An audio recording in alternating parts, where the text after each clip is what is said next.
Alright guys, welcome to the Fight Night Bautista versus Oliveira full card breakdown. It hasn't been quite as long since I last talked to you guys, since I'm doing this one earlier in the week, and I of course did the recap Saturday night or Sunday morning, whenever that technically was. So luckily we don't have to do a recap of last card since that's already on the previous stream, so we'll just do questions. Feels like a long time, that's fair. I do like the 2 streams a week style, because then not everything is shoved into one stream. You think this card is better than the London one? Let me check what the London one is again. I'm forgetting. Oh, that's the one they've been announcing, right? I do want to see Evloev versus Murphy. Probably more than I really want to see Bautista versus Oliveira, so I will say the London card's probably a bit more interesting in terms of consequential stuff.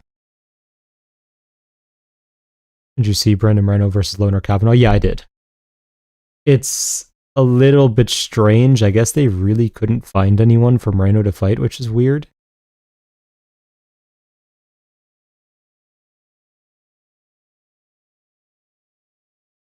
Hey. London card is great, just had terrible bout order. Fair. I mean, they could definitely change it closer to the date of the fight.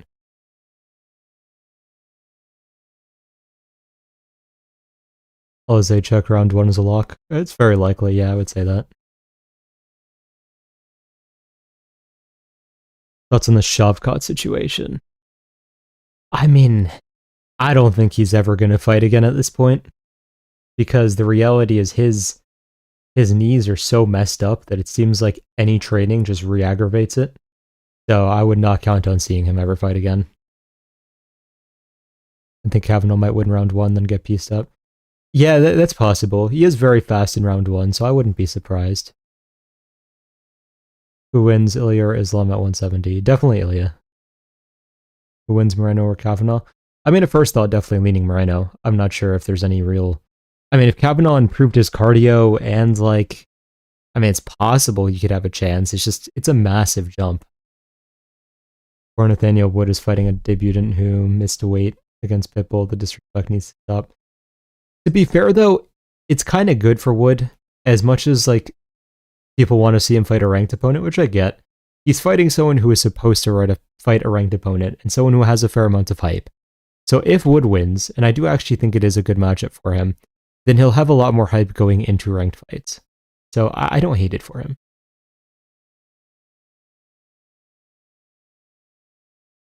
What do you think about the karate or bladed stance like Rufi, Nakamura, and David Martinez? I mean, I use a karate stance myself, so obviously I do like it. It really depends on your style, of course, but it lets you cover distance a lot more quickly. Why? How do you see the grappling play out? I don't think Islam will even be able to get to the grappling, because his striking defense is kind of just tailor-made for Ilya to knock him out. He also lost to Delgado. Yeah, I do agree with that. Oh my days, Nathaniel Wood, British accent. Fair. Best path to victory for JDM and Protas if they fight. Also, the dynamic of that fight as a whole. JDM has to pressure a lot. You don't want to be trying to box with Protas when Protas is on his front foot. He's very dangerous there. So you want to keep Protas on his back foot and just throw combinations at him. For Protas, I mean, he's probably going to have to try to use knees to discourage the forward movement, and then try to get JDM backing up, catch him there. Also, hi brother, hey, how you doing? Why do you think Conor lost the rematch against Poirier? I just think that Poirier was a bad matchup for him. I mean, Conor did not evolve his skill set like he needed to still fight at the top levels. So he's still very good. Like, even if you look at his sparring, you could still see that he's extremely talented, to say the least. But he just didn't keep up with the times. Reyes versus Johnny. I mean, that's such a weird matchup. It's just whoever lands first at this point. I would lean Reyes, I guess, but I'm not sure.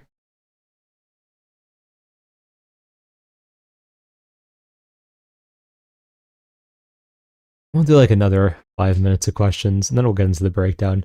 This is a little bit of a anticlimactic card, I guess.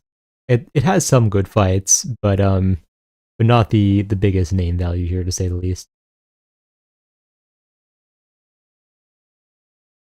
Have you had any fights? If so, what discipline? I have had some stuff in pure striking. It doesn't fall cleanly under like any of the modern skill sets or rule structures, I guess you would say. It's kind of like it's kind of similar to what karate combat is today, just with a few different rules.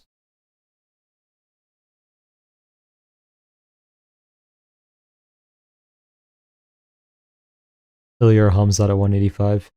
I'd have to see evidence of Ilya being able to stuff the takedowns to pick him there, so I'd probably lean Hamzat, but I'm not sure. Any chance that Reyes touches gold? At this point, it's not looking likely. Had he beaten Olberg, then it would be possible, but why break down so early in the week this week? Oh, I literally just realized the last second that I wouldn't be able to do it Wednesday or Thursday, so I was like, okay, I guess I'm doing it today. How far do you see Kevin Vallejos going? He could go pretty far. He just definitely needs to take the time to improve. I don't think he should rush. Oracle breakdown, why Charles Oliveira beats Ilya Volkan Islam. Might be a little tough to do at this point, unfortunately. How well would Prime Tony Ferguson do in the current landscape at 155? I think that, of course, Ilya is kind of an impossible matchup for him, just realistically speaking. Outside of that, though, I could still see him doing pretty well. Because, I mean, the Prime Tony definitely beats current Geek. Definitely beats Patty, that's easy.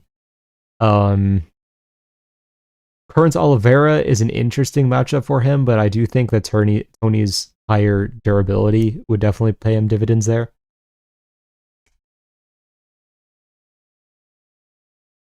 Do you see an Ankalaev resurgence? No, I've always been of the thought that Ankalaev was wildly overrated. Because even if you look at his like pre-Alex Pereira fights, it's very unimpressive. Like he went to a 29-28 decision with Krylov. He went to a 29-28 decision with Rakic. It's like guys that other people are putting away with relative ease. Ankalaev is like barely skating by with wins over. You think Reyes should move up? I do, yeah. I think there's just nothing left for him at light heavyweight at this point. Lowest ranked fighter any champ loses to in their own class.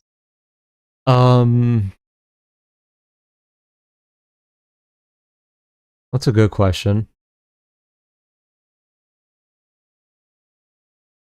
I'd have to look at the rankings. I'll probably do that after the breakdown then. But good question.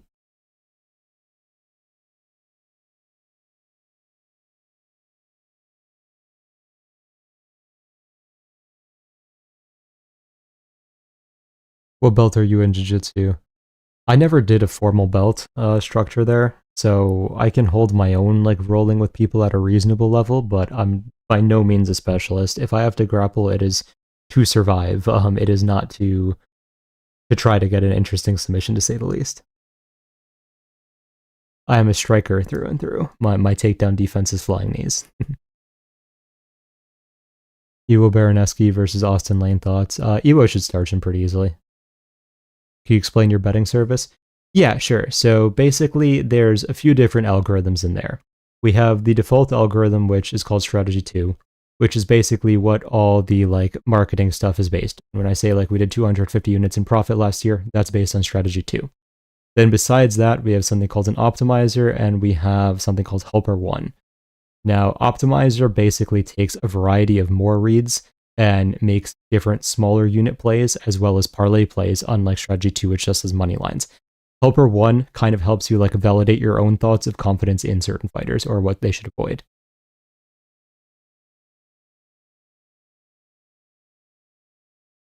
Horiguchi's going to beat up Albazi? Yeah, for sure. Jean Silva or Prime Tony? I'd probably lean Silva, but it's actually a tough one.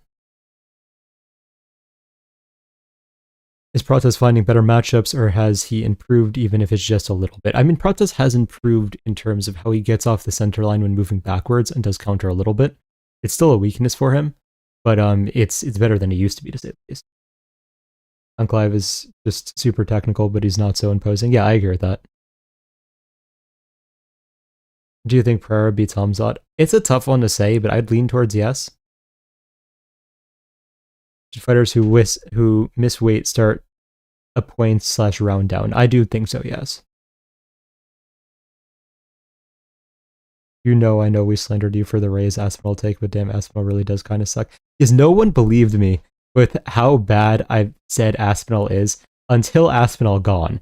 And then all of a sudden everyone's like, oh, Aspinall's utter garbage. Like, yeah, I've kind of been saying that for years, but now everyone's going too far. Like, he's not that bad that he's probably going to lose to God in a rematch, but he's not good either. Thoughts on Luke Riley? He's a dangerous striker, but he definitely has some holes in his game.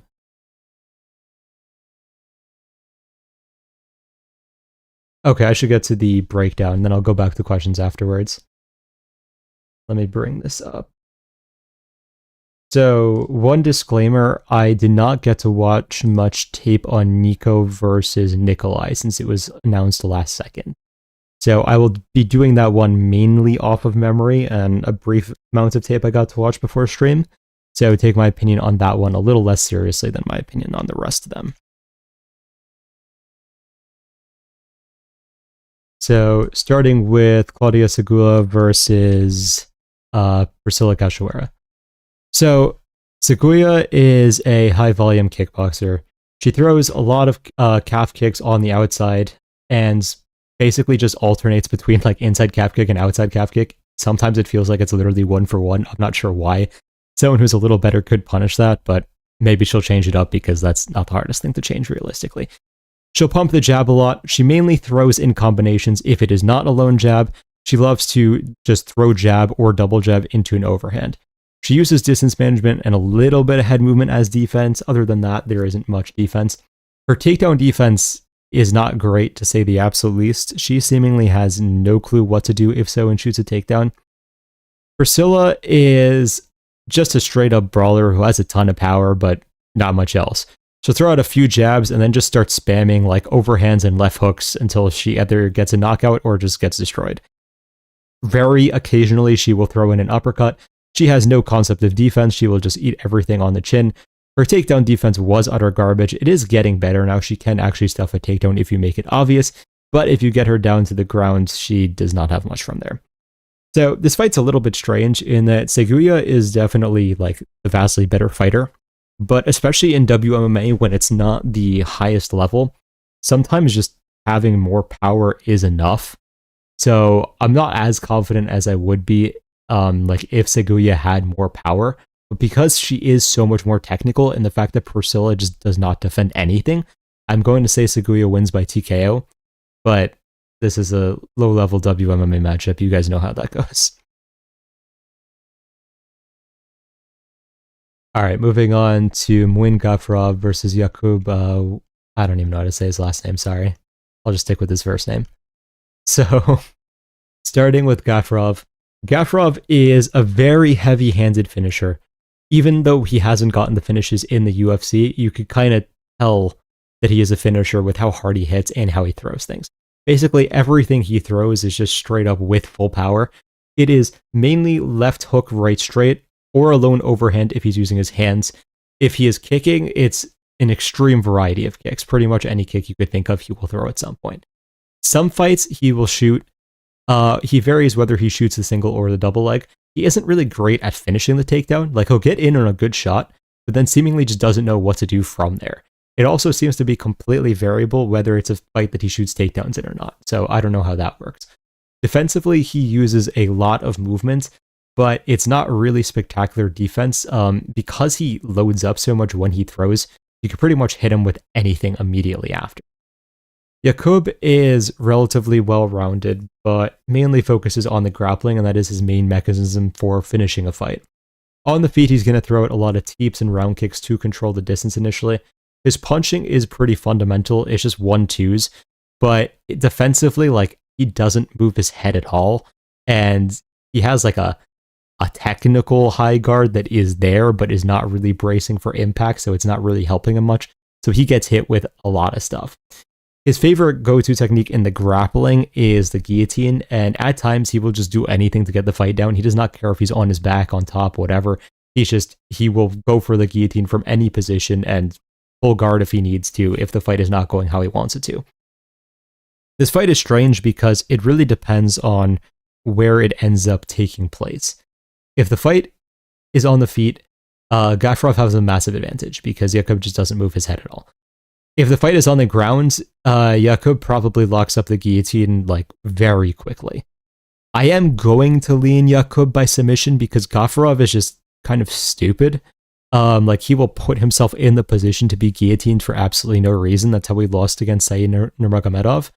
But I'm definitely not confident Jacob could get knocked out easily. But yeah, technical prediction is going to be Jacob by submission.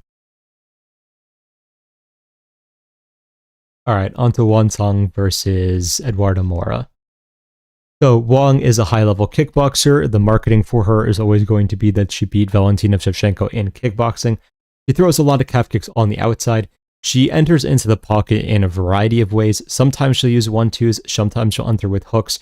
She doesn't have many extreme patterns, which is part of why she's such a high-level fighter.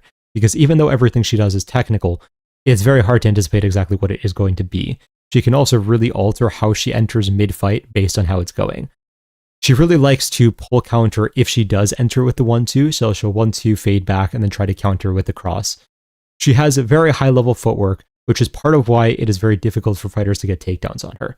She's basically weaponized the footwork to make sure that you're shooting into air, and even if you are getting your hands on her leg, she's able to basically stuff it immediately from there.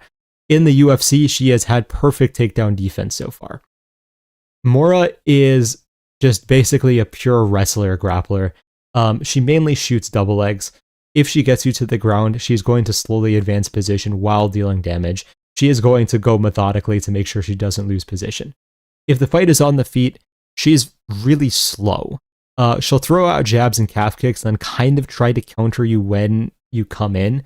But whenever she throws, her chin is like straight up, so it's very clear she's not comfortable on the feet. She doesn't overextend much because she knows she isn't great, but there are definitely opportunities because she is not very technical.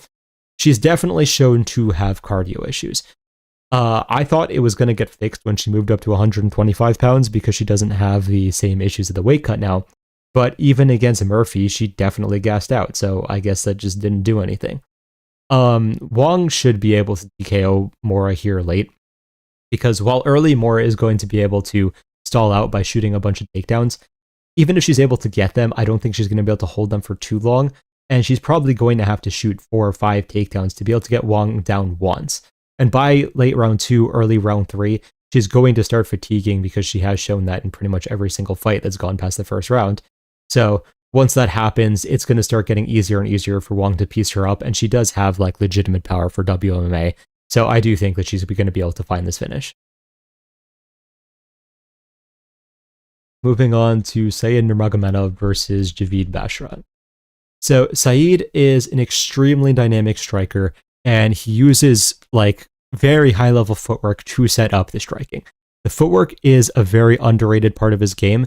People just look at the flashiness of his striking, but the reason why it works is because he's always in the correct position due to his footwork. He throws a large variety of kicks, from question mark kicks, spinning back fists, pretty much anything you could think of. He does love to throw spinning back fists, sometimes does it a little bit more than he probably should, but it is definitely a dangerous weapon. His main takedown defense is the guillotine. If you shade a takedown, he's going to go for the power guillotine every single time. Bryce Mitchell was kind of able to weaponize this by baiting him to go for the power guillotine, then getting around it and taking him down. If you do get him down, he definitely can be held down. He doesn't have terrible fundamentals, but off his back is definitely his weakest position by far. The biggest problem for Said is that he is an actual like death gasser. Like once round 3 starts, he seemingly just has nothing left and is just fighting to survive. Even in round 2, he does slow down a fair amount. So a lot of his fights that aren't finishes in round 1, it's just a question of is he going to win round 2 or not? Because he will win round 1 and he will not win round 3. Javid is basically a points fighter who is relatively well-rounded, is going to use a lot of distance management. He also uses footwork, but it's a lot slower and more methodical, not like the explosive movements like Said is doing. It is still relatively technical, though, in all fairness. He pumps the jab out consistently. He will bend down to punch to the body a lot, which is not my favorite, to say the least, because it does leave you open to getting hit to the head. he has wrestling, but he doesn't reliably use it. And even if he does get the fight to the ground, he does not have spectacular control there. He technically has solid volume.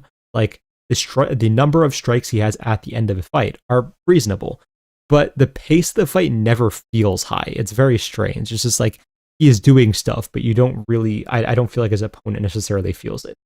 His defense is solely distance management based, and because of the fact that he doesn't really move his head and doesn't keep a high guard pretty much ever, if he messes up, it can kind of go catastrophically for him. We saw that in the Simone fight, where Simone slept him with like the most obvious overhand of all time, just because he screwed up how far he stepped backwards. This is a very tough fight to call because Javid is not going to gas. Saeed is not going to lose round 1. So it's a question of who's going to win round 2. I'm going to very narrowly lean towards Saeed. I do think he is the more talented fighter. He is older though, and Javid is probably going to be making more progress in his game, so I'm not putting much stock in it. But I'm going to say Saeed wins by very close 29-28 decision. I would not be surprised with a split decision here.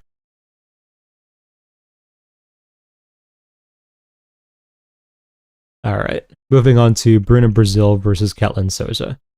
So Brasil is mainly a kickboxer who's going to stay on the outside. She throws a lot of kicks to the calf and the body. She will blast knees when people try to enter the pocket, which is her biggest weapon against like pocket boxers, wrestlers, all that. She mainly throws single straights to counterpunch. She uses footwork to evade things on the back foot. Her biggest problem is that she's just weirdly low volume at times.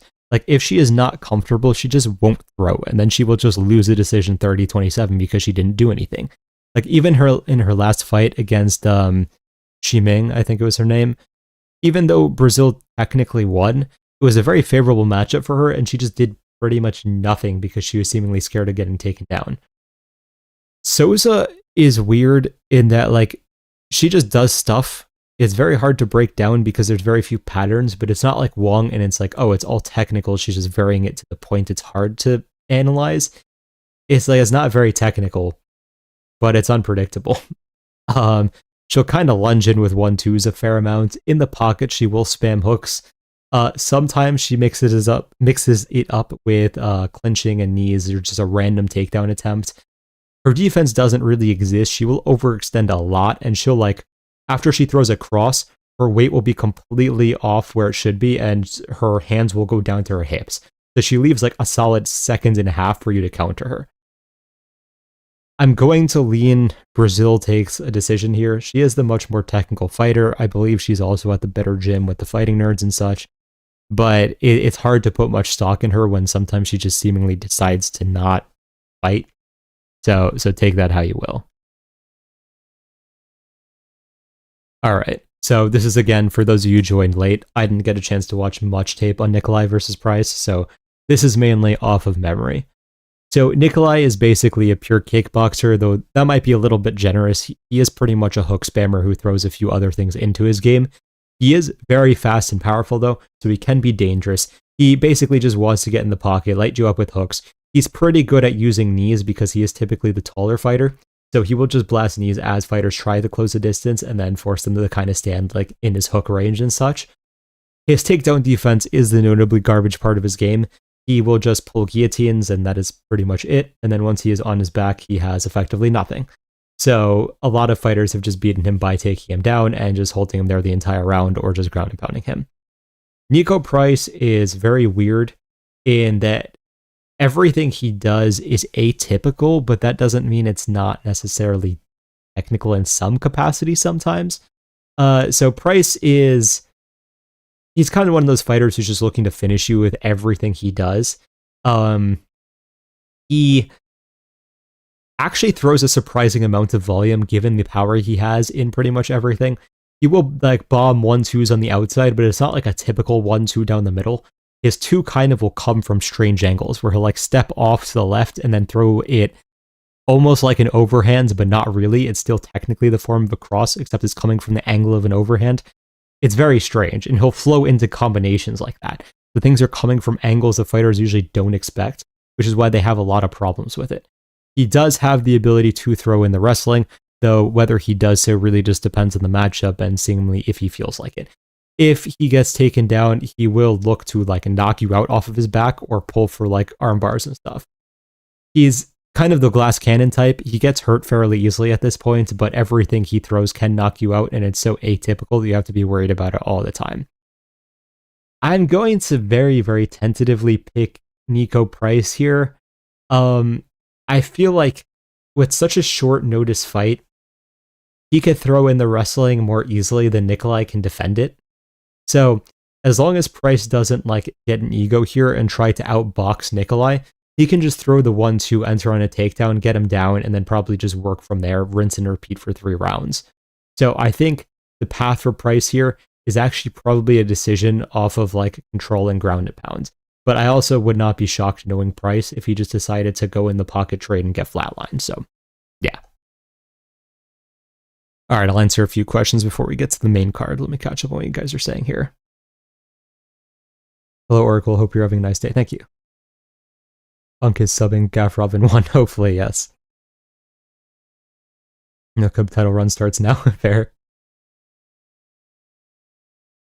W early stream this week. If you guys prefer the Tuesday, maybe I'll stick with it. We'll see. I was about to say, Jacob by Gafrov being dumb. Yeah, it's a very very feasible thing here. Hey, Oracle, how's streaming going so far? I think we're doing pretty well so far. Klein versus Tong, who wins? Klein probably just by being able to mix things up more, but it is a tough matchup for her. Hello. What's up, guys? Hey, how are you doing? What are your thoughts on Rufy and Jean parting ways? It's bad for both because I do feel like they helped each other a lot. I never liked Javid. He has no ability to impose his will. Yeah, I agree. Bruna Brazil, fine. Valid. Hattie or BSD? BSD. Hot take, Jean loses to Volk. I mean, it's not a hot take. I think Volk will open as a favorite, but I'll still be picking Jean if it happens. Juseng Yu versus Gaston Bolaños thoughts. I mean, they're giving the fight to you for a reason. They know who's going to start Bolaños. Thoughts on Moreno versus Loner being the New Mexico main event. It's a little bit of a weird one. Kavanaugh is not a bad fighter, but it's way too early for him. Niko Price win the Big 26 would be insane valid. What did you study in college? Kind of like an equivalent of data science, you could say. Please do these Tuesdays, bro. Okay, I mean, I'll definitely, maybe I'll do a poll in stories or something. But yeah, it seems like you guys prefer that. I love you saying, Valid, he's fun. The legendary Patchy Mix Slayer is going to strangle Gafrov, trust. That'd be funny. How long have you been breaking down fights / Cabber? Good question. Honestly, I'd have to look at the dates. Time passes so quickly, I just forget.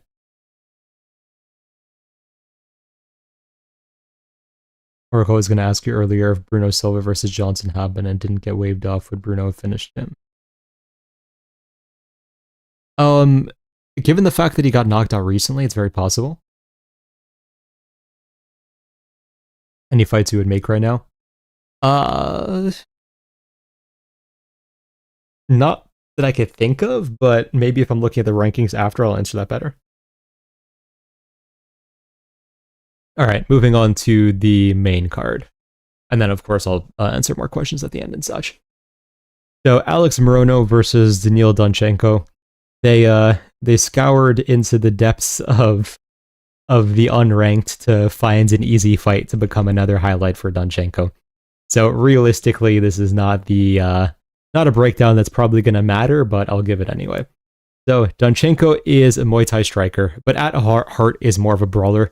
He's always looking to explode in. He wants to just spam hooks if he's able to, but he's not going to do it at a stupid timing. He's very good at timing when he does enter. He will jump into the pocket with 1-2s or step and elbows. He has decent double leg takedown shots, and he definitely does a good job at using it to mix things up and distract from his other techniques like the step and elbows. He can be a little bit hittable. He relies on head movement, but sometimes he was a little slow to react, but he does seem like a very durable guy, so it worked out for him so far for the most part. Morono is an awkward brawler. He does have semi-technical kicks on the outside. He throws a fair amount of leg kicks and sometimes to the body. His punches are mainly wild overhands and hooks that, despite throwing his full body weight in them, somehow don't carry any power. I have no idea how he manages this, but he does. He will mildly, occasionally set things up with the jab. He does have good BJJ, but elects to just straight up never use it, so it doesn't really matter. Yeah, Donchenko should knock him out like pretty early round 1 most likely, because Morono is just at the end of his career and there's a pretty big skill gap, so Donchenko is a massive favor for the reason that is what it is. All right, moving on to Jacoby versus Julius Walker. So Walker is technically a wrestler and grappler. On the outside, he will throw calf kicks and enter the pocket with 1-2s into hook spam. He will shoot once his opponent is moving backwards, but he doesn't really have clean double legs, so he ends up just pushing them to the fence and then trying to pull them down afterwards. On the ground, he will land ground and pound and chase submissions. His striking is really spazzy, and because of that, it leaves a lot of defensive holes. There's not many like specifics that I can mention because it's just everything is open. But yeah, his striking is like very amateurish striking that needs a lot of time to develop, in all honesty. I feel like Walker got to the UFC like 3 to 5 years too early, and it wasn't great for him. Jacoby is, of course, a high-volume kickboxer. He has a very interesting style. He is a lot more fluid in how he strikes than almost every other kickboxer I've seen. He moves around a lot on the outside and will move his upper body constantly to basically create feints. He'll pump out like 20% power strikes, like pretty much consistently, then commit to a massive strike when he finds the opening. He does have one punch knockout power, so his style is very deceptive. It looks like he's high volume, and then he just flatlines it at times. He is very jab focused in fights that do go longer. It is basically his main mechanism for scoring points. His fight with Azamat Murzakanov aged really well because he went to a fairly close decision and everyone else has gotten knocked out, so fair play to him. The biggest problem with him is his head movement doesn't always keep up with the loose style, so sometimes if you're throwing in combinations, you can kind of catch him as he fades backwards. Because Walker's striking defense is so spazzy and Jacoby is a good kickboxer with one punch knockout power, I do think Jacoby should TKO him in round 1 here. So yeah, that's going to be my prediction for this one. All right, Jean Matsumoto versus Farid Basharat. Matsumoto is a well-rounded fighter. He's not bad anywhere offensively speaking, but he's also not great and like a massive threat anywhere either. He tends to throw 1 to 2 strikes at a time. He doesn't really throw longer combinations. He will kick a lot on the outside to a variety of targets, mainly low and body kicks. His style is relatively economical. He never really explodes into anything. That lets him keep up a higher pace. He does tend to wear on people as the fight goes along and do better because of that. He is able to keep up the high volume the entire fight.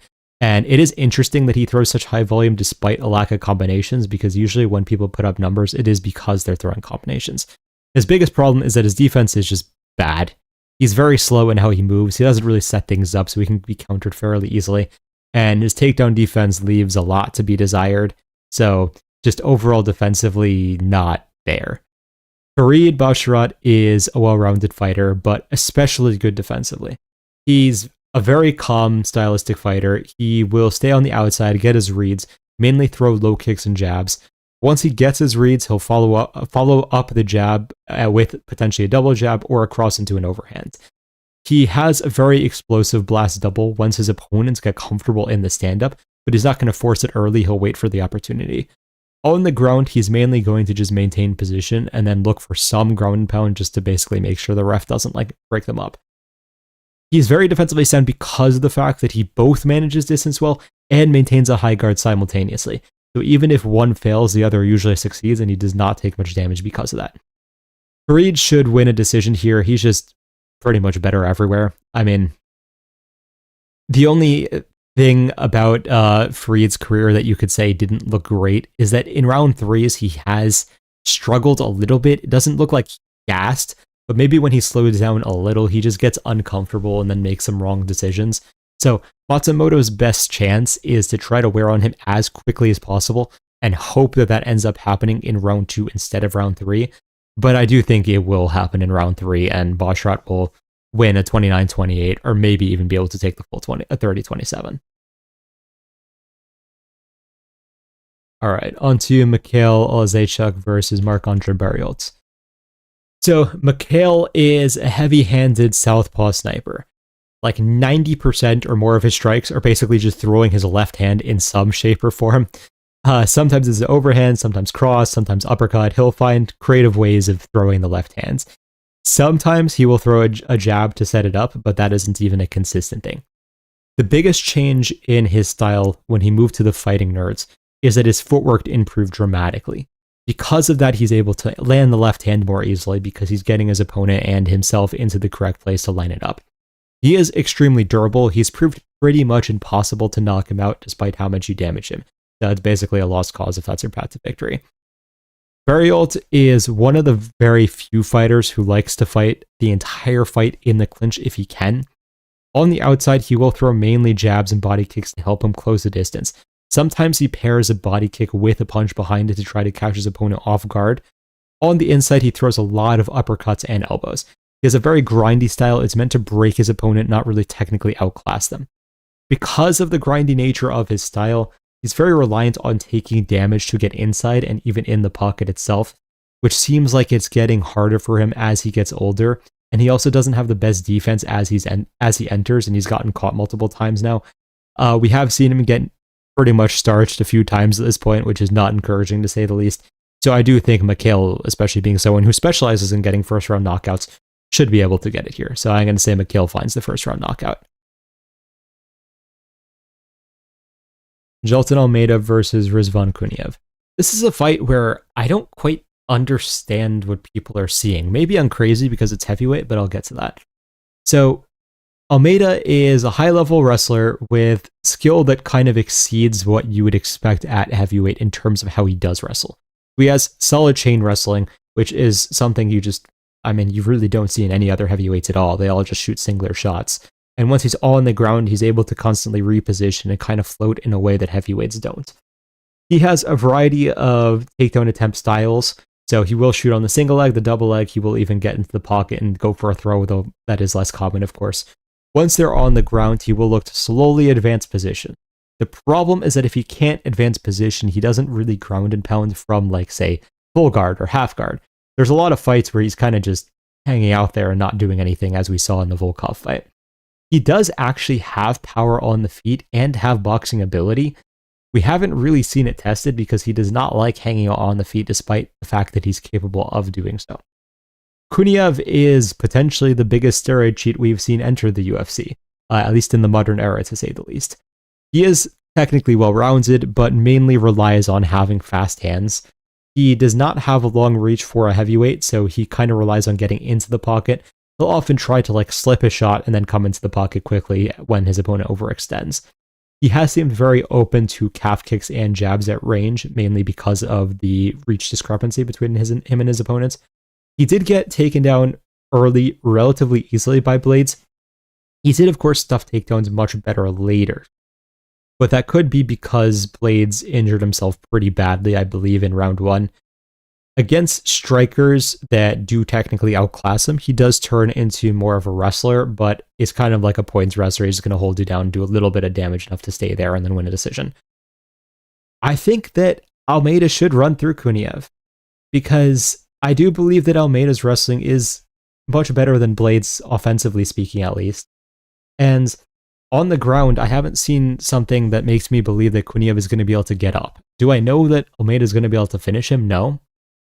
Even though I am going to pick Almeida submission, but I struggle to see Kuniev being able to really, his best chance here is to time a knee and knock out Almeida. If that happens, I won't be crazy shocked, but Almeida does know how to set up his takedowns. So I really am confused why Almeida dropped from minus 400 to minus 148 now. Very odd line movement in my opinion, but maybe I'm absolutely crazy and I am probably worse at evaluating heavyweight fights, so it wouldn't be shocking. Have you promoted the app yet? I have not. Good point. Thank you for reminding me. So if you guys are betting on this fight night, despite it not being the most high name value fight night, do consider using my betting service. We were up, I believe, 16 units last week. Last year, we did 250 units in profit. And that is just on the base model. We have plenty other tools for you guys to use, as well as my own reads. I post generally what I'm betting, all my confidence and picks and so on, very early in the week. So if you guys are interested in that, the link is in the description here. It is only $25 a month. Always feel free to DM me on Instagram if you have questions with that. Thank you again for the reminder to promo what I always forget. Guys, the Discord is actually so good. I never made money prior to it. I make money now. Glad to hear it. I appreciate it. Rizvan is built like John Fury. Very much agreed, yeah. I need to learn how to bet in California for sure. Valid, yeah. I know it can be difficult in some states. Alright, Albazi versus Kyoji Horiguchi.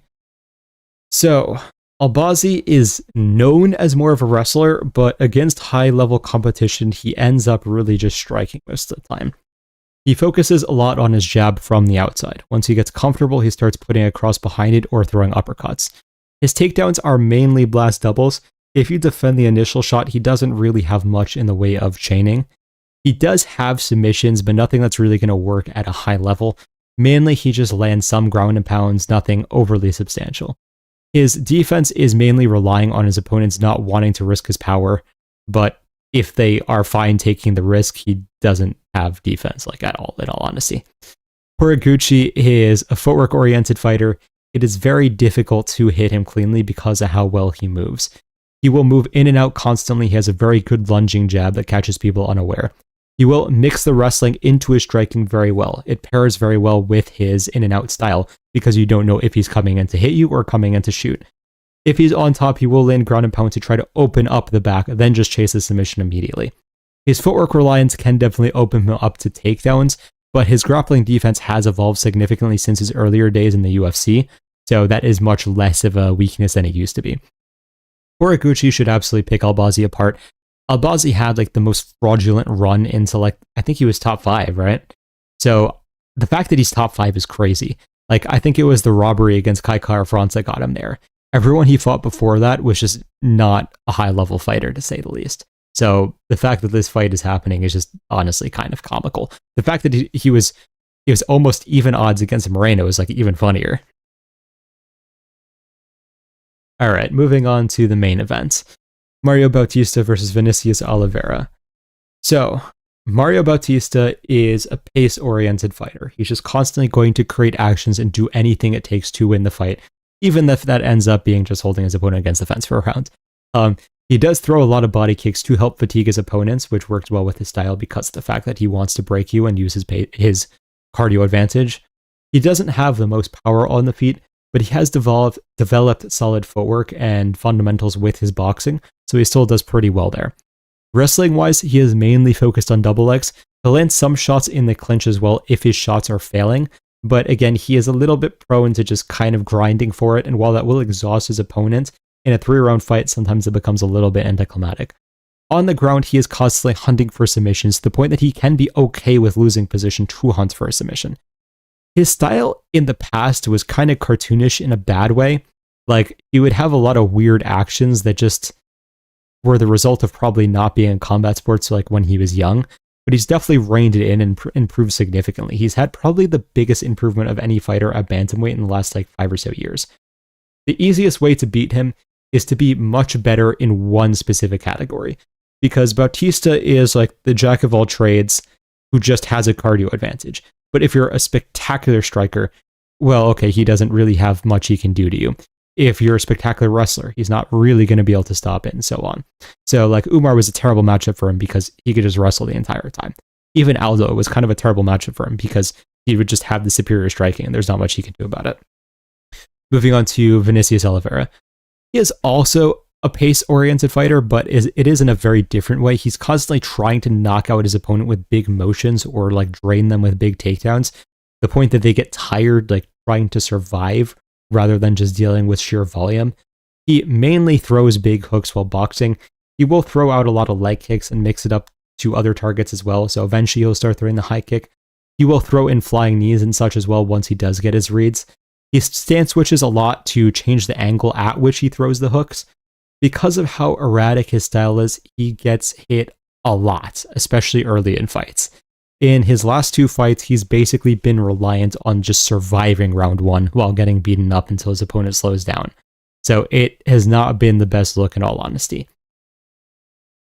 I think that this is a really bad matchup for Vinicius Oliveira because he is being reliant, not being on the more technical fighter, but on just slowly breaking his opponents.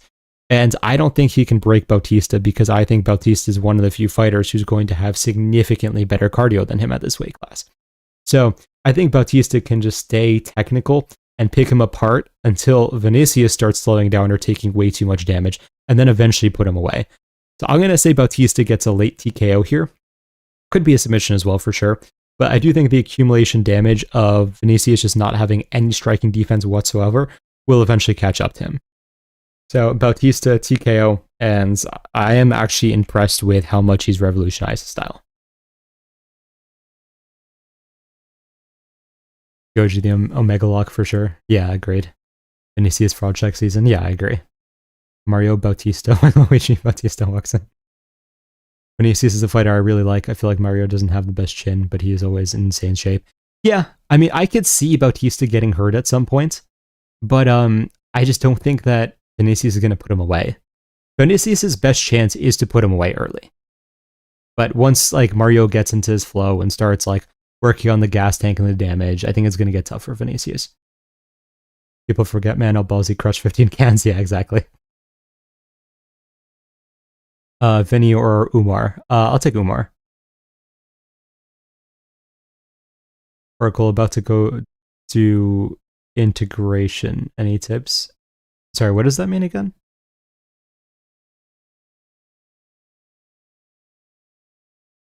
How much is Combat OS per month? It is $25 per month. The discount code for 50% off the first month is in the Discord and my Instagram stories right now. So that will give you a month to get set up, understand how to use everything, and then you'll start getting it'll start getting much more useful for you once it starts to get to know you well. The calculus. Oh, okay. Like, got you. Like, oh god, integrals and derivative. Oh god, I know what you're talking about. It's been way too long since I've done that. Any tips? It's been too long since I did calculus. Sorry, I don't have any off the top of my head. Do you think Mario improved more than Zahabi? I always thought Zahabi was one of the more improved fighters in the entire roster. That's actually a good question. I think Mario improved a little bit more than Zahabi, but Zahabi would definitely be the second. John or Mobsar? I think Mobsar smudges him to a 49-46. I think John finishes him. Oracle, RDR versus Finney, who wins a 5-rounder? RDR could probably sub him.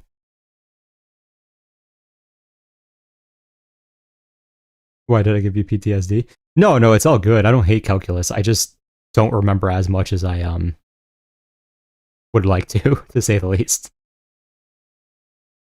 I was going to sign up, but I find it hard to describe my style.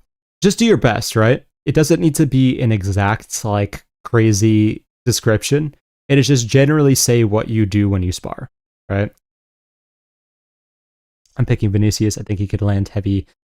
Cement mix landed a lot of shots against Mario Bautista, even though he mostly got beat up. It's possible. I could see it, but I got Lerone over Mobsar. I'm obviously biased. Lerone is my best friend. Who do you got there? I'm leaning Murphy, but I'm leaning Evloev, I should say. But I do think that Murphy has a much better shot than people think he does. And I do think if he has the right game plan, he will win this. I'm just not certain if he does. RDR or Bilal at 185. Bilal. I can't believe I just heard Oracle saying RDR would win a fight. Yeah, me neither. Vinicius via crackhead, stubbornness, and drive. Maybe.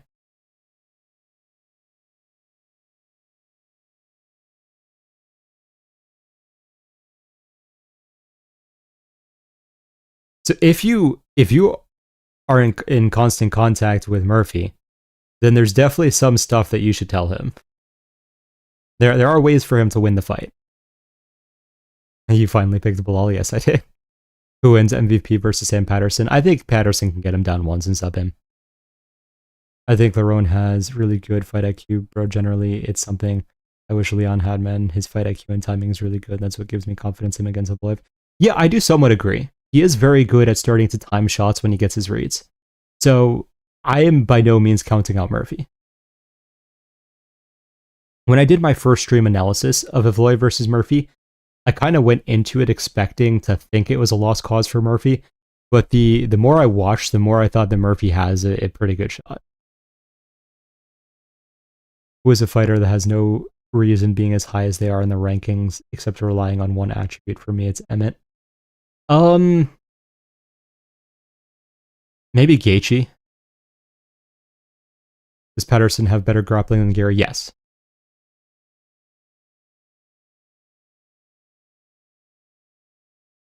I'm not his best friend, but we message, we talk about Gabriel Santos even, so it's not... I'm just... some random fan in his inbox. Sorry, I'm not entirely confused, but I'm not entirely sure what you meant there. So sorry, could you go over the picks if you haven't already? Yeah, sure, no worries. So we have Seguia TKO, very, very tentatively, Jacob submission. Wong late TKO. Javid, very, very close decision. Bruna decision, but don't count on WMA. Very tentatively priced decision. Donchenko TKO. Kobe TKO. Basharat decision. Michal TKO. Jailton sub. Horiguchi decision. And Bautista late TKO.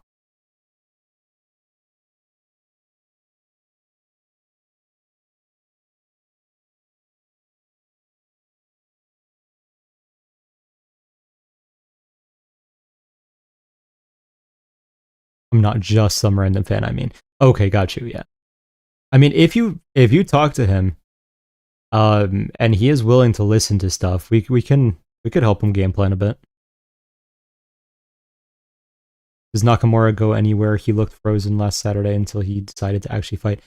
I have a feeling that it was just nerves. Because once he started actually fighting, he did very well. And I've never seen him fight like that before, at least on Road to the UFC. So I think he could improve and at least have some success in the UFC. But he definitely has work to do.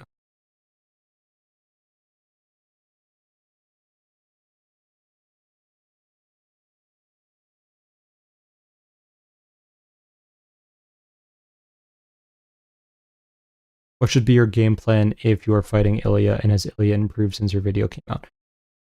Since my initial video came out, yes, definitely he has improved. What should your game plan be? You still want to counter his overextensions. Now, granted, his overextensions are not as bad as they used to be. He does get his balance back faster, but they still do exist. Can you use the app even if you're just training, not fighting? Yeah, you can.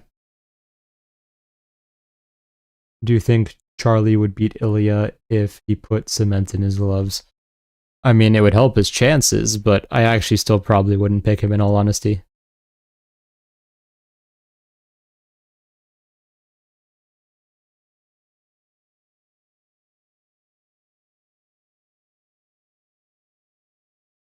We're asking about potential matchups to make. I would like to see... I do think they should give Pantoja the immediate rematch against Van, and then probably do Tyra versus Kopp in the meantime.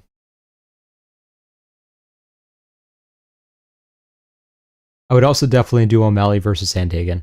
Like, for some reason, we just never get that fight, even though everyone wants to see it. I also really want to see Lopez versus Rodriguez, but honestly speaking, after seeing how bad Lopez looked against Volk, I feel like Rodriguez is just going to kill him.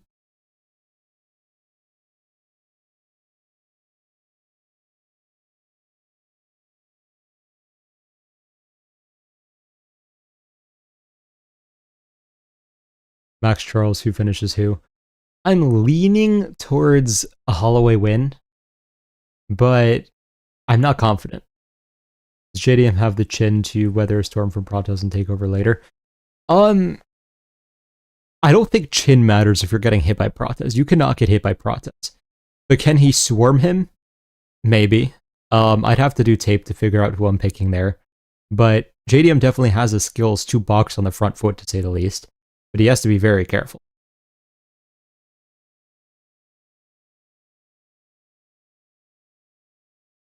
Yair is done. Lopez will break him. With Yair has great footwork, though. That's the difference there. Is that Lopez has to wrestle the entire fight if he wants to beat Yair. Could he potentially get him down and finish him there? Yeah, I mean, that wouldn't be shocking. But the footwork difference is going to make it so hard for Lopez to be able to time a takedown or land anything on the feet. And Yair has a pretty good chin also, so even if like Lopez lands once, it's not going to be able to finish Yair most likely. So I feel like that matchup favors Yair like 75-25.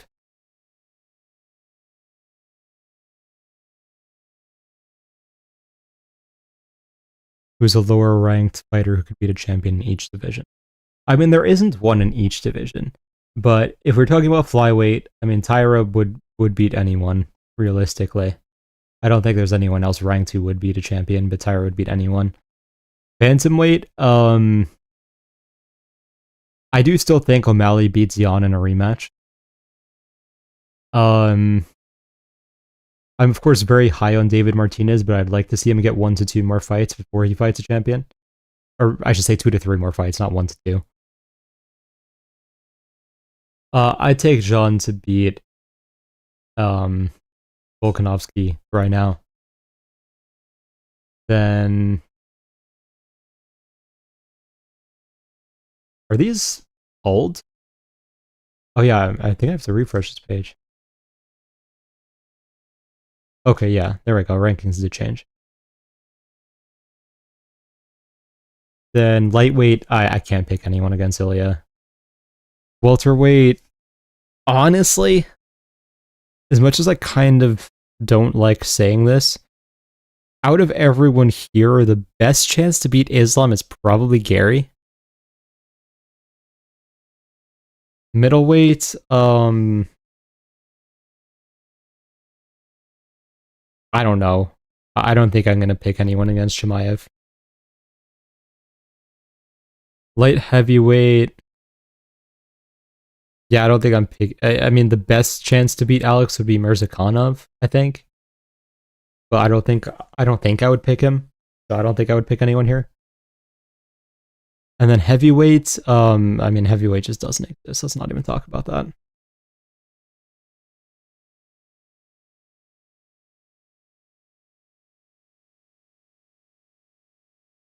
Yair got taken down by the corpse of Ortega. Yair got taken down only because he tried to murder Ortega at altitude, which was not the best idea, and then just deathgassed. It wasn't because he actually got taken down. It was because he deathgassed trying to kill a man who just cannot get finished, apparently. I'm going to go study integration. Great stream, bro. Thank you. Have good luck with that. BSD or Holloway? I probably lean Holloway, but I could see BSD like just being able to outpressure him. Yair versus Silva prediction. I'd lean Silva. How far do you see Rufy going? Top 5.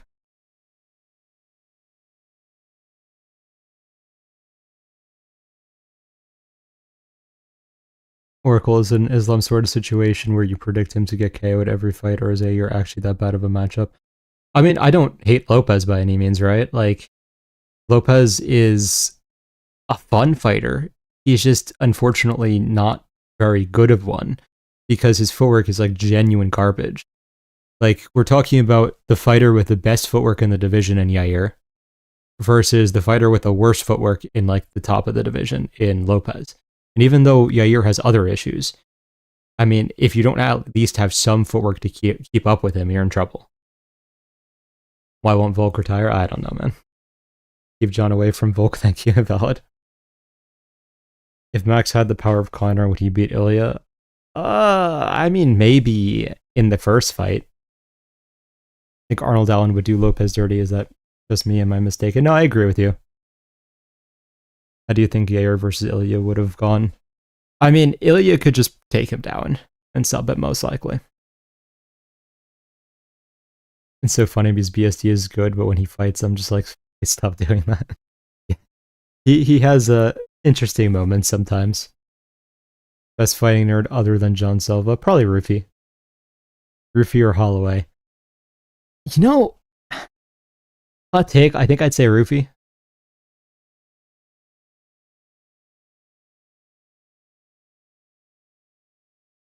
I think Yair has emotional issues and really weak wrestling. Lopez would beat him, I feel.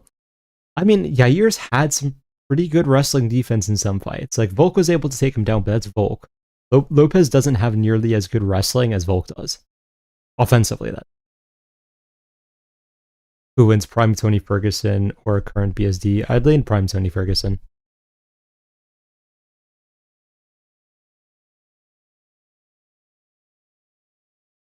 Was Ilya sub that's actually good though? I mean, he's been able to take down people who are good, right? So it's not about who is he subbed if he doesn't want the sub and just wants to knock them out. If he needs the sub, he can.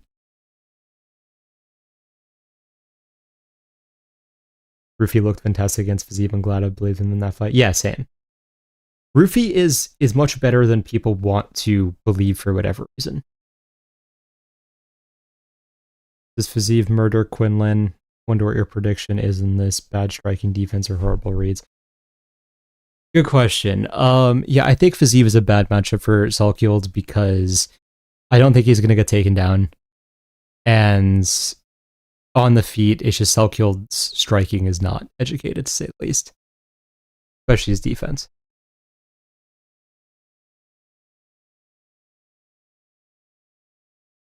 Why do you overrate BSD so much? I don't see the kid's hype. I don't think I overrate him. Like, I'm very well aware of his weaknesses, but he keeps winning when he's not supposed to win for a reason, right? Like, his pressure is extremely hard to deal with. Fighting someone who is just constantly suffocating you is a nightmare, especially when you can't knock them out easily because they're durable. Sure, if you have Dustin Poirier's counter-striking, then you have a chance of doing it, but he's improved since then. His defense has gotten better. His head movement when he approaches is better than it was then. So it's still not easy to do that now. And he's a nightmare in the clinch. He could just light you up with knees and elbows. And of course, if he gets you to the ground, he can just absolutely smash you. So it's a very hard style to fight against. Even though, yeah, when he's striking on the outside, he's not as technical as some of his opponents. What do you think of Rufy scooting against the cage for most of the fight against Fiziev? Is that a risky game plan against other lightweights? I'm assuming his team saw something with Fiziev and like wanting to pull him forwards and then counter him. I don't think that's something he would just do against everyone. Poor Lopez dude's brain melted by Volk doing an impossible technique, moving to the left. Yeah. That was crazy. Rufy versus Yam, who's the highest ranked fighters Yam could beat. Rufy versus Yam's a tough one to call. I don't know, I'd have to go into tape.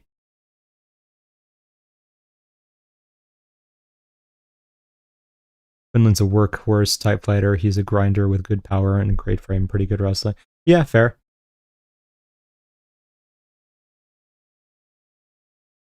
Who would win, Prime Dillashaw or Sean O'Malley? Sean O'Malley. He beat Prepelik short notice, Rufy, Old Man, Benny, and then the corpse of Dan. I mean, he was supposed to lose to Rufy. He was barely a favorite against Benny. And then Dan is, I mean, he's not as bad a fighter as people make him out to be, right? He beat Gamrot for, I mean, even if Gamrot really should have won that. Let's say he had a close fight with Gamrot for a reason.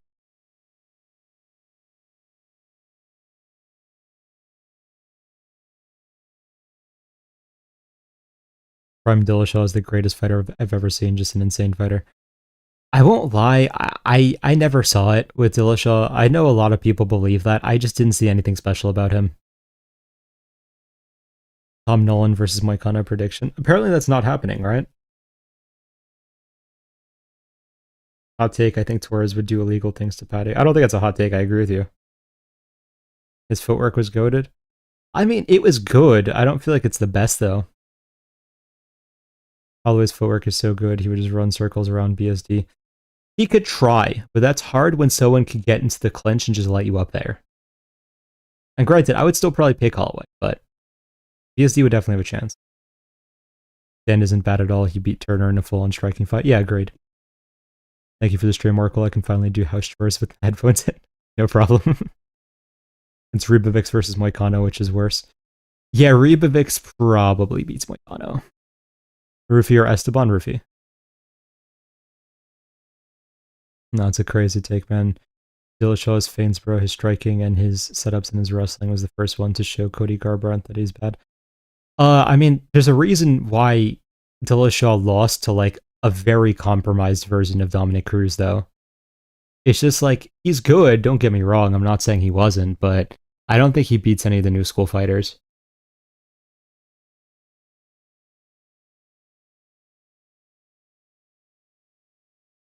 I think that for his time, Dillashaw may have been like semi-revolutionary, right? And in many ways, he just copied Dom, but that is what it is, right? I think that now, though, it's a style people know how to deal with. Do you like Frankie Edgar? I mean, I'm not attached to like him as a person, but he had some good fights.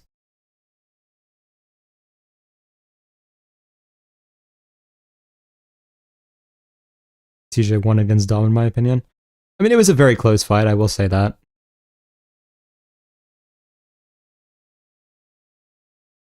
Dillashaw is overrated because he was on Jackson podcast talking like an intellectual. People think he's superior on.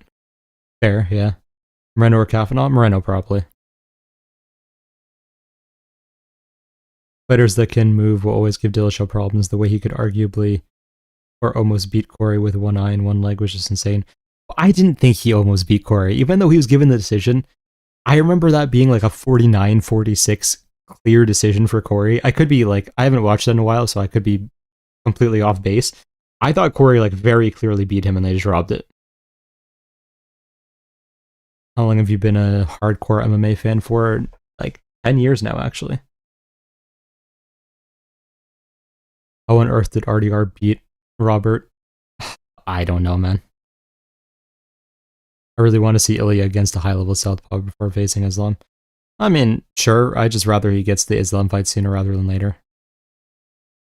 Is Dillashaw better as an analyst slash coach or as a fighter? I mean, I haven't really seen him as an analyst and coach, so I'm not sure. DJ genuinely landed no good shots. He just clinched Corey against the cage. Yeah, that's what I saw also. I didn't think he really did anything. He definitely won 2 rounds today, but he should have lost round 5. Let me look at the stats again if I'm like misremembering this.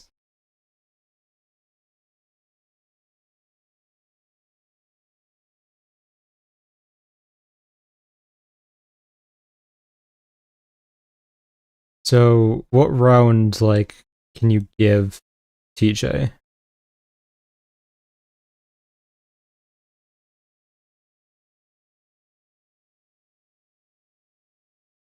How to use the app? Which one? Are you talking about Combat OS or a different one?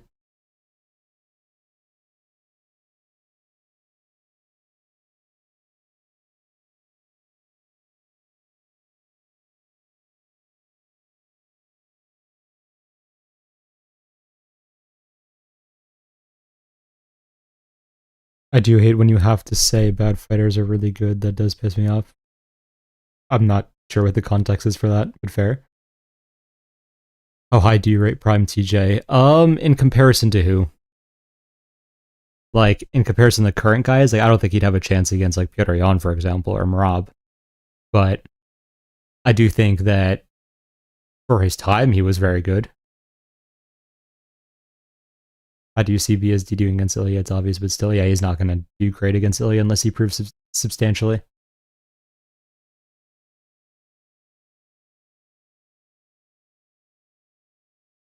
Corey won round 1 by a huge margin, and judges didn't give Corey the round. Yeah, I don't know. Thoughts on Walker and Jacoby line movement? It's a little strange. I don't know what to make of it. Combat OS? Yeah, I mean, you just go, when you take the quiz, you go through the quiz, it'll give you, once you sign up, it'll give you the results for that. Then it will kind of just walk you through how you set everything up initially. It'll take a little bit. Like, it'll take like probably 20 or so minutes for your initial setup. But then once you get through that, everything will be very quick. Dillashaw is weird to me because he has it Cruz's style and arguably beat him. Fair. At the end of round 1, Corey tore TJ's knee with a heel hook, but TJ landed a few ground and pound shots. I mean, the heel hook's a lot more substantial, at least in my opinion.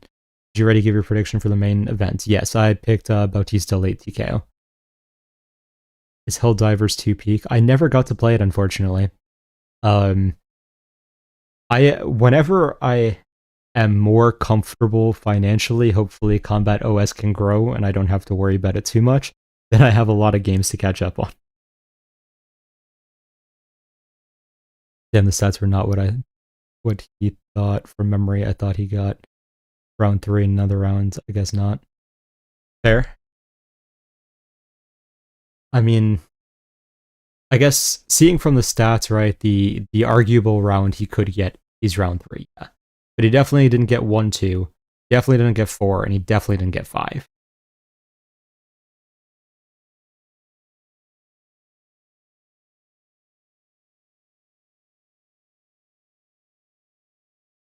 How good is Petr Yan, though? No inhuman cardio, no 5'11 height plus massive power for the division, no CCP athleticism like Dong, just pure heart, skills, and aura.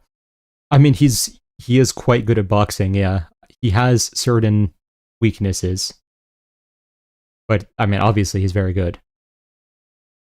How do you cage cut properly? I mean, that's a whole tutorial. That's not like a one-line explanation. I was talking to old heads who think Woodley would beat JDM. Makes me appreciate having common sense. That doesn't seem very common. Yeah, unfortunately, you're correct with that last statement. Do you think Selkild can become a legit top 15 fighter? It's definitely possible. I mean, he has time, right? So when I say I'm not high on Selkild, it doesn't mean like I don't think he could ever be good. It's just from what I've seen so far, I don't think he's that good. Oracle, by any chance, are you Jewish? I'm not. Sean Fluffy prediction. Also, are you taking Medic over Jeff Neal? I haven't done tape, but I'm leaning Sean. I think he can just get back to his feet whenever he needs to. And Fluffy is just, his striking defense is not spectacular. I'll take Jeff Neal over Medic. I don't think Medic is very good.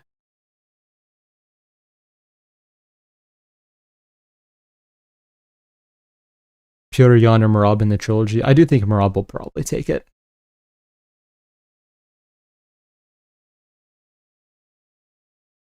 Who's the worst UFC fighter ever, and why is it Tyron Woodley? Woodley at least executed Koscheck, right? We have to thank him forever for that one. We get a breakdown of all Anthony Smith quitting moments. I mean, they're all the same. It's just 2-on-1 wrist control and lay on your knees until the ref stops it. Selkill just turned 26. Thanks God he's not 32. Yeah, valid. Petr Yan has weaknesses, but he's so skilled, though.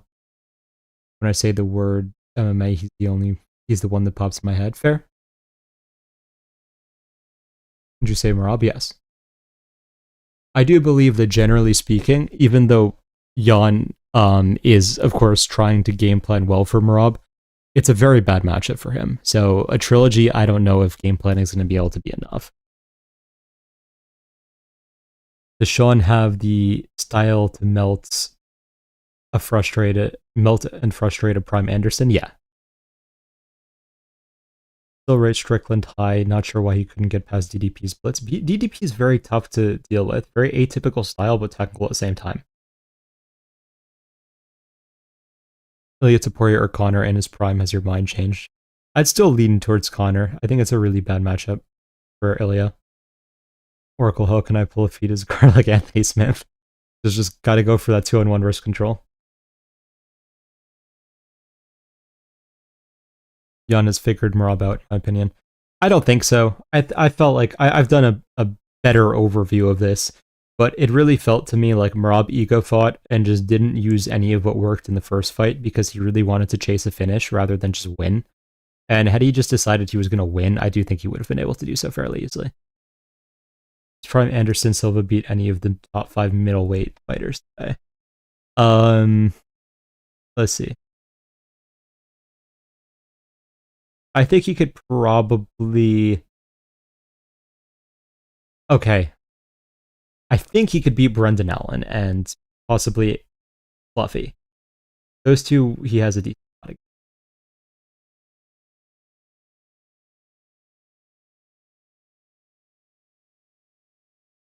By finish or decision from Rob. In a trilogy, I'll probably go by decision now.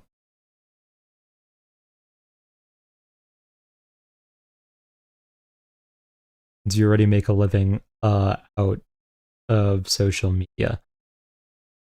I wouldn't say out of social media because like I don't get paid for like Instagram stuff or YouTube stuff or anything. If you're talking about like do I make a living off of the products like the betting service and Combat OS hopefully and such now, kind of. I make enough money that I am getting by. I wouldn't say I'm making good money though. It is what I'm doing full time though, so yes, I have to manage with that, but I'm still definitely reliant on older savings, but hopefully that changes soon.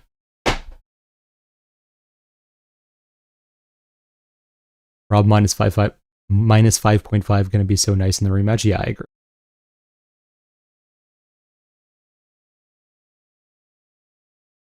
Khabib or Ilya? I mean, it's a tough one. We haven't really seen Ilya tested in a way that would let us know well. We never saw featherweight Conor really have a tough fight. Yeah, I agree with that.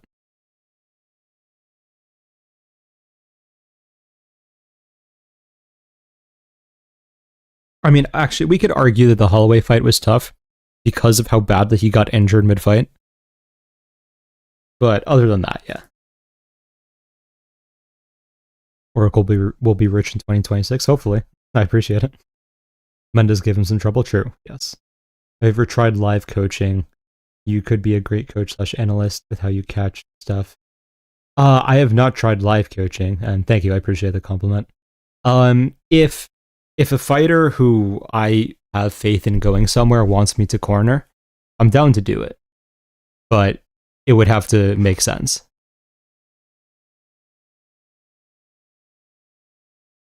Silva versus Prime Aldo, who takes it? I'd lean Silva, but Prime Aldo's a tough fight, for sure. Arkle, do you think Aldo is overrated? In my opinion, he's massively overrated. He beat Edgar and Mendes. People say that it's all-time great wins when he's barely elite, in my opinion. I mean, for his time, right? At that time, Edgar and Mendes were great wins. If we look in the scale of things and we say, sure, do Edgar and Mendes beat the current top guys? Probably not. But you could do that with like going back with anyone in history, honestly, where it's like, yeah, I mean, no one from, what's a good example? Like even in GSP's era, right? Like a lot of GSP's opponents, most of them, would not hold up to the modern welterweight division. It doesn't mean GSP is not like at least in the top 3 of the GOAT list, if not top 1. But it's still like, yeah, it is a factor in terms of would X person beat this person, but not in my opinion of was this person an all-time great.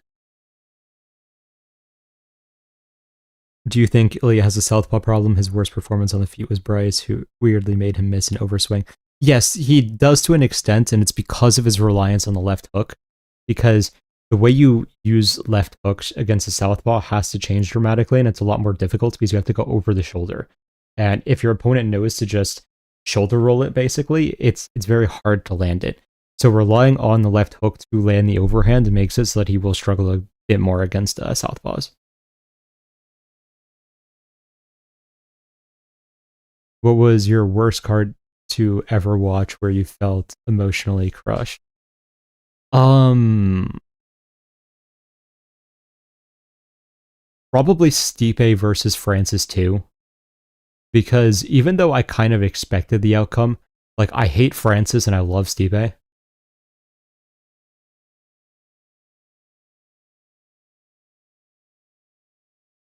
Silva or Prime Connor? I'd honestly have to look back at Connor's 145 tape.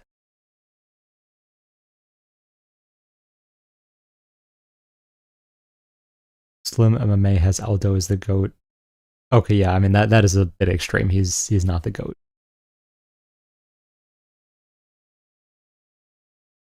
What formulas do you use to create your system algorithm? For which? I can count like 5 guys better than Aldo skill for skill. Yeah, I mean there's definitely better, but he's still up there. Do you think that John's intelligence is also a weakness because he takes time sometimes around to work up to something? I wouldn't say it's a weakness, but is it part of his style that can be exploited? Yeah, for sure. Rough one, yeah, that was rough for me too. Yeah, that was unfortunate. Bulk is the only one who's arguably better than Jose Restaurant. Oh, here's responding to that. I'm late. Can I have a recap? Yeah, sure. I'll run through the picks quickly. So Seguya by TKO, Jacoby by submission, Wang Tong by TKO, Said Nurmagomedov by decision, Bruna Brasil by decision, Nico Price by decision, Daniil Donchenko by TKO, Jacoby by TKO, Farid Basharat by decision, Michal Oleksiejczuk by TKO, Jailton Almeida submission, Kyoji Horiguchi decision, and Mario Bautista TKO late. The algorithm that determines what bets to place. I can't go into too much detail there, but it was way too much math. I will say that. It was a pain. Probably Matt Hughes would beat Shavkat. People forget, man. Fair.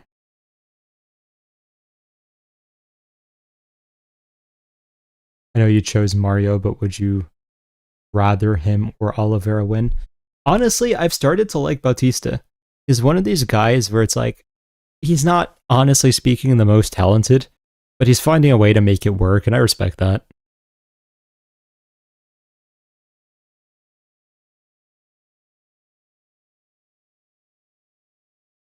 I'll promo my thing one more time.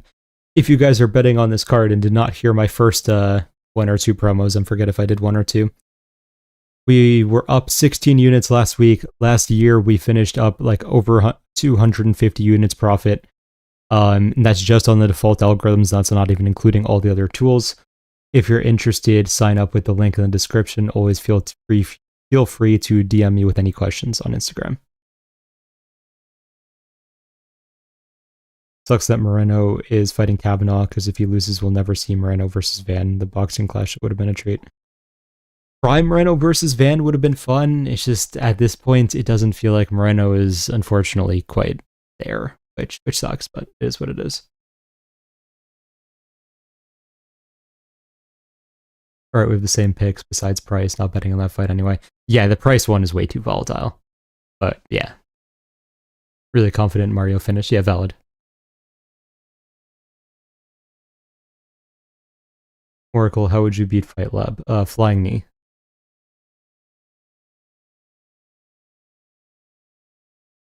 Sorry to put you on the spot. Can you point me in the direction of which I can learn more about math?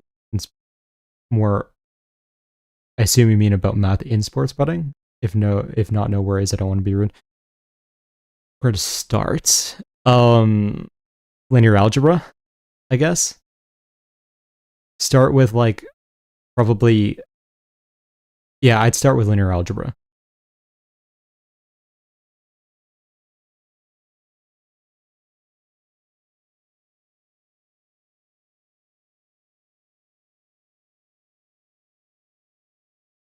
Oracle, one more thing, but do you think we're going to get Strat 3, and if so, when?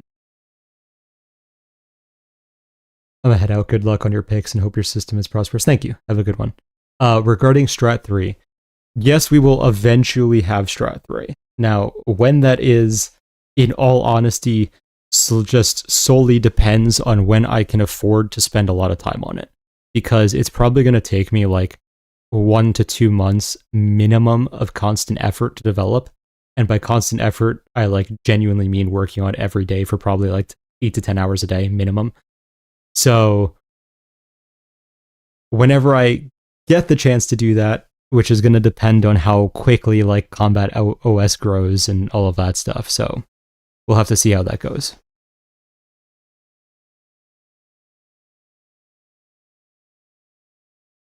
Thanks, man. I love statistics in college. No problem.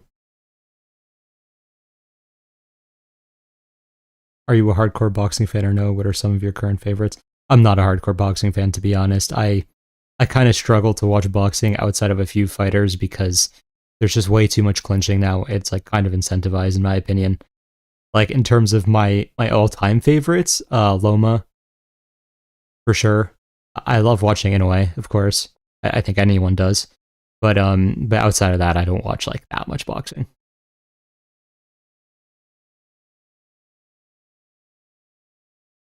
Aldo was 33 when he fought Jan. Why do Aldo friends pretend any fight he loses is not in his prime?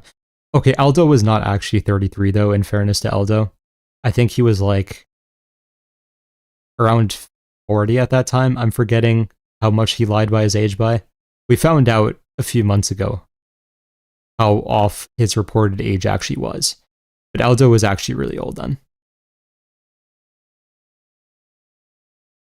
Benavidez is fun? Fair. Yeah, I mean, I haven't looked in depth for the most entertaining new school boxers, but I'm sure some are great. It's just, do I really want to watch a full card that's like, for one fighter that's great? And it's like,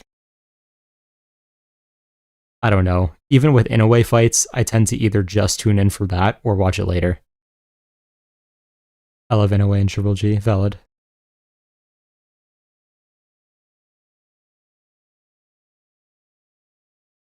Loma and in-away were insane. Two fighters I'm genuinely glad I got to actually see fight live on TV. Yeah, me too.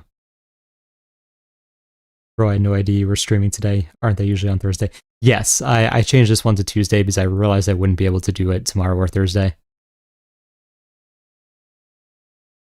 In a way, is the go to the 4 belt era. Valid. Do you watch one fight cards ever? Ever, yes. Consistently, no.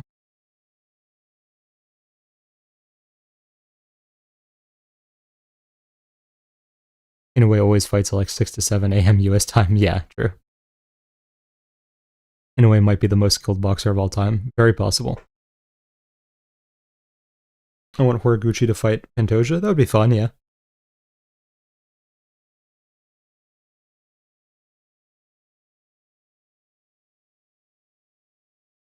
I think that the problem is that if Pantoja rematches Van and loses, I would assume he retires then, which is unfortunate because like there's still a lot of good matchups for him there.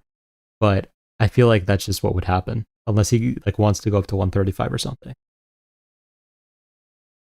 Inoue versus Usyk pound for pound. I would say Inoue. Do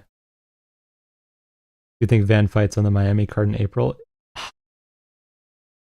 I don't know, because it really depends what they want to do with him. If they're going to wait for Pantoja, they'll probably wait a few more months. The other thing is, like, apparently Kopp just wants a long time to prepare for Van. So, I don't know.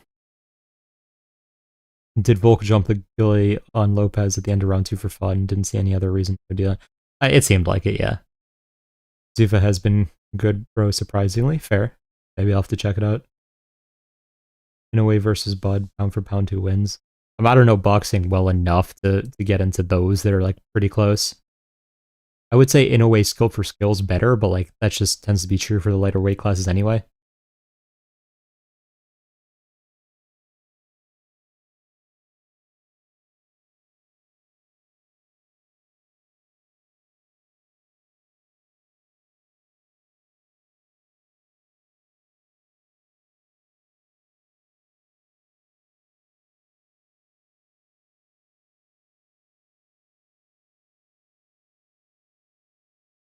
All right, I will probably wrap things up here.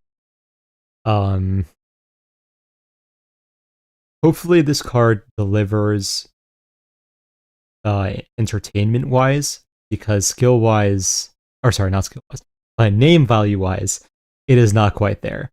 But hopefully we get a few new prospects made. I would love to see like just impressive highlight reel finish card, which does tend to happen on like the lower expected value cards, to say the least. But yeah, so hopefully it's fun. Thank you all for being here today. Always appreciate you guys coming. Hope you guys enjoyed the card. For those of you betting, feel free to check out my betting service. Feel free to DM me on Instagram if you have questions about that. And best of luck with all your bets. So have a good night, guys, and I'll see you guys next time.